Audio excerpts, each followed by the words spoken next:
ಶಹರ್ police ಠಾಣೆಯಲ್ಲಿ ಮೊನ್ನೆ ದಿವಸ ಜಿತೇಂದ್ರ ಮಂಗಳೇಕರ್ ಅನ್ನೋಂಥವ್ರು ಒಂದು ಕಂಪ್ಲೇಂಟ್ ಕೊಟ್ಟಿದ್ದಾರೆ.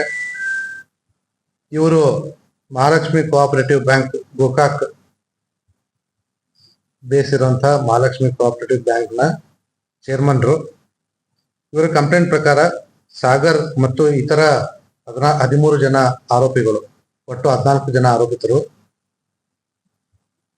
2021ನೇ ವರ್ಷದಿಂದ ಇಲ್ಲಿವರೆಗೂ 6 ಕೋಟಿಯನ್ನ FD ಆಗಿ ಇಟ್ಟು ಅದರ ಮೂಲದ ಮೇಲೆ ಈ 14 ಜನ ಆರೋಪಿಗಳು ತಮ್ಮ ಅಕೌಂಟಿಗೆ ಲೋನ್ ತೆಗೆದುಕೊಂಡು ಒಟ್ಟು 74,86,00,000 ಇದನ್ನ ಮರಳಿ ತಿರುಗಿಸದೆ ತಮ್ಮ ಅಧಿಕಾರವನ್ನ ದುರುಪಯೋಗ ಮಾಡಿಕೊಂಡು ಒಬ್ಬರ ಜೊತೆ ಇನ್ನೊಬ್ರು ಶಾಮೀಲಾಗಿ ಬ್ಯಾಂಕಿಗೆ ವಂಚನೆ ಮಾಡಿದಾರೆ ಅಂತ ಒಂದು ಕಂಪ್ಲೇಂಟ್ ಮೇಲೆ ನಾವು ಆಲ್ರೆಡಿ ಪ್ರಕರಣ ದಾಖಲು ಮಾಡಿಕೊಂಡು ತನಿಖೆ ನಡೆಸ್ತಾ ಇದ್ದೀವಿ.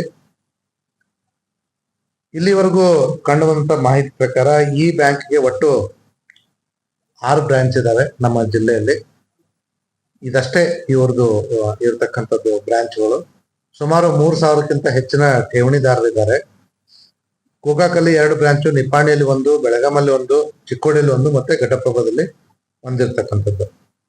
ಆದ್ರೆ ಈ ಎಲ್ಲ ಫ್ರಾಡ್ ಅಥವಾ ಚೀಟಿಂಗ್ ಆಗಿರ್ತಕ್ಕಂಥದ್ದು ಗೋಕಾಕ್ ನಗರದ ಗುರುವಾರಪೇಟೆಯಲ್ಲಿ ಇರತಕ್ಕಂಥ ಮೇನ್ ಬ್ರಾಂಚ್ ಅಲ್ಲಿ. ಇದರಲ್ಲಿ ಮತ್ತೊಬ್ಬ ಆರೋಪಿ ವಿಶ್ವನಾಥನ್ ಅಂತವನು ಅದೇ ಬ್ರಾಂಚಿನ ಮ್ಯಾನೇಜರ್ ಕೂಡ ಆಗಿದ್ದ. ಸೊ ಮೇಲ್ನೋಟಕ್ಕೆ ಅಲ್ಲಿರ್ತಕ್ಕಂಥ ಮ್ಯಾನೇಜರು, ಪ್ಯೂನು ಮತ್ತೆ ಇತರೆ ಕ್ಲರ್ಕ್ಗಳು ಎಲ್ಲರೂ ಸೇರಿಸಿ ವ್ಯವಸ್ಥಿತವಾಗಿ ಒಂದು ಸಂಚಲನ ರೂಪಿಸಿ ಸುಮಾರು 74,86,00,000 ಸಾಲವನ್ನು ತೆಗೆದುಕೊಂಡು ಇವರಿಗೆ ಮೋಸ ಮಾಡಿರ್ತಕ್ಕಂಥದ್ದು ಮೇಲ್ನೋಟಕ್ಕೆ ಕಂಡು ಬರ್ತಾ ಇದೆ. ಆದ್ರೆ ಬ್ಯಾಂಕ್ನವರು ಕಳೆದ ಏಪ್ರಿಲ್ನಲ್ಲಿಯೇ ಈ ಮಾಹಿತಿ ಗೊತ್ತಾಗಿದ್ರು ಕೂಡ ಅವರು ಪೊಲೀಸರ ಗಮನಕ್ಕೆ ತರದೆ ತಾವೇ ಹ್ಯಾಂಡಲ್ ಮಾಡ್ಲಿಕ್ಕೆ ಪ್ರಯತ್ನ ಮಾಡಿದ್ರು. ಅದು ಅವರಿಗೆ ಬಿಟ್ಟಿರ್ತಕ್ಕಂಥದ್ದು. ಆದ್ರೆ ಯಾವಾಗ ಈ 14 ಆರೋಪಿಗಳು ಅವ್ರ ಕೈಗೆ ಸಿಗ್ಲಿಲ್ವೋ ಆವಾಗ ಬಂದು ಕಂಪ್ಲೇಂಟ್ ಕೊಟ್ಟಿದ್ದಾರೆ. ಈಗಾಗಲೇ ನಾವು 3 ತಂಡಗಳನ್ನ ನಾವು ರಚಿಸಿದ್ದೀವಿ. ಒಂದು DSP ಗೋಕಾಕ್ರವ್ರ ನೇತೃತ್ವದಲ್ಲಿ, ಇನ್ನೊಂದು ಮೂಡಲಗಿ ಇನ್ಸ್ಪೆಕ್ಟರ್ ನೇತೃತ್ವದಲ್ಲಿ, ಮತ್ತೆ ಮತ್ತೊಂದು PSI ಗೋಕಾಕ್ ಅವರ ನೇತೃತ್ವದಲ್ಲಿ ಆರೋಪಿಗಳನ್ನ ಪತ್ತೆ ಹಚ್ಚಲಿಕ್ಕೆ ನಾವು ಎಲ್ಲ ಪ್ರಯತ್ನ ಮಾಡ್ತಾ ಇದೀವಿ. ಅದಕ್ಕಿಂತ ಮುಖ್ಯವಾಗಿ ಒಂದು ಟೀಮು ನಮ್ದು ಈ ಆರೋಪಿಗಳು ಎಲ್ಲೆಲ್ಲಿ ಈ ದುಡ್ಡನ್ನ ಉಪಯೋಗಿಸ್ಕೊಂಡು ಎಲ್ಲೆಲ್ಲಿ ಆಸ್ತಿಯನ್ನ ಮಾಡಿದ್ದಾರೆ ಅದ್ರ ಮಾಹಿತಿಯನ್ನ ತೆಗಿತಾ ಇದೀವಿ. ಇದು ಎನಿವೇ ತುಂಬಾ ಸೀರಿಯಸ್ ಕೇಸು ಮತ್ತೆ 10 ಕೋಟಿಗಿಂತ ಹೆಚ್ಚಿನ ಫೈನಾನ್ಷಿಯಲ್ ಫ್ರಾಡ್ ಆಗಿರೋದ್ರಿಂದ ನಾವು ತಕ್ಷಣ ಸರ್ಕಾರಕ್ಕೆ ಇದನ್ನ CIDಗೆ ಟ್ರಾನ್ಸ್ಫರ್ ಮಾಡ್ಲಿಕ್ಕೆ ಕೂಡ ಪತ್ರ ಬರೆದಿದ್ದೀವಿ.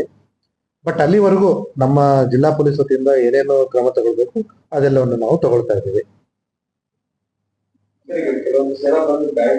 ಅದು ಅವ್ರದ್ದು ಠೇವಣಿ ಮತ್ತೆ ಅದೇನಿದೆ ಅದ್ರದ್ದು ಮಾಹಿತಿಯನ್ನು ಕೂಡ ನಾವು ಸಂಗ್ರಹಿಸ್ತಾ ಇದ್ದೀವಿ. ಠೇವಣಿದಾರಿಗೆ ಏನು ಸಪೋರ್ಟ್ ಬೇಕು ಲೀಗಲ್ ನಾವು ಅದನ್ನ ಕೊಡ್ತೀವಿ. 14 ಜನ ಒಬ್ರು ಇಲ್ಲ ಊರಲ್ಲಿ. ಅದನ್ನ ನಾವು ವೆರಿಫೈ ಮಾಡ್ತಾ ಇದ್ದೀವಿ. ಈಗ ನಮ್ಗೆ ಕೇವಲ 2 ದಿವಸ ಆಯ್ತು. ಮತ್ತೆ ನಿಮ್ಗೆ ಎಲ್ಲರಿಗೂ ಗೊತ್ತಿರೋ ಹಾಗೆ ನಿನ್ನೆ ದಿವಸ ಇಡೀ ಜಿಲ್ಲೆಯಲ್ಲಿ ಸುಮಾರು 1706 ಗಣಪತಿಗಳ ವಿಸರ್ಜನೆ ಕೂಡ ಆಗಿತ್ತು. ಆರೋಪಿಗಳ ಇದನ್ನ ಏನಂತಾರೆ ಆಸ್ತಿಯನ್ನ ನಾವು ಐಡೆಂಟಿಫೈ ಮಾಡ್ತಿದ್ದೀವಿ. ಅವರಲ್ಲಿ ಸ್ಟ್ರೈಕ್ ಮಾಡೋ ಬದಲು ನಮ್ಗೆ ಅವರ ಆರೋಪಿಗಳದ್ದು ಏನು ಆಸ್ತಿ ಎಲ್ಲೆಲ್ಲಿದೆ ಅನ್ನೋಂಥ ಮಾಹಿತಿ ಕೊಟ್ರೆ ಅದು ಅವರಿಗೆ ವರದಾನ ಆಗಲಿದೆ. So it is better that ಅವ್ರ ಜೊತೆ ಕೈ ಜೋಡಿಸ್ಕೊಂಡು ತನಿಖೆಗೆ ಸಹಕಾರ ನೀಡಿ.